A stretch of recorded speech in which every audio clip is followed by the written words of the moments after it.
Here's a story we've been following for you since Friday on our WKBW app. Passengers on an Allegiant Air flight from St. Petersburg, Florida to the Falls looking for answers after they say the low-cost carrier left them stranded in Syracuse. Tonight, 7 Eyewitness News is finally getting some answers here from the airline. Josh Bazan is here with more. And Josh, you talked to 2 more upset customers today. Well, that's right, Jeff. And I also just got off the phone with an airline spokesperson. More on that in a moment. But first, some background here. Since our story first aired Friday, several more passengers reached out to us to also share their frustration. That Allegiant flight was scheduled to arrive at Niagara Falls around 5 o'clock Thursday night. Instead, it dropped passengers off 3 hours away and told them at 9 o'clock they had to find their own way home.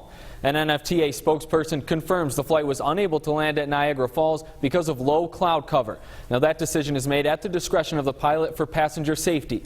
Passengers on the flight say they were kept waiting at the Syracuse airport for around 3 hours with the promise of a bus to drive everyone back to Niagara Falls. But after waiting and waiting, passengers like Jim Timke of Lockport and Dave Mamoser of Hamburg say the airline left them on their own with no way home and flew their plane back to the Falls without any passengers on board. At the airport, we were told that they were flying the airplane back empty, but it was more assumed by everyone that they were going back to Florida. The plane was flown back to Niagara Falls empty, which makes no sense to me whatsoever.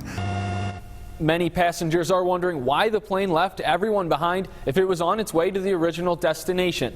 Now, this here is Allegiant's website, and it explains that normally it would not reimburse passengers for additional costs due to a weather advisory. But Allegiant Air tells me they are in the process of reaching out to all 153 customers to issue an automatic refund for the cost of their ticket. But still, why didn't the plane bring passengers back to the Falls? I'll have more on that explanation at 6. Josh Bazan, 7 Eyewitness News.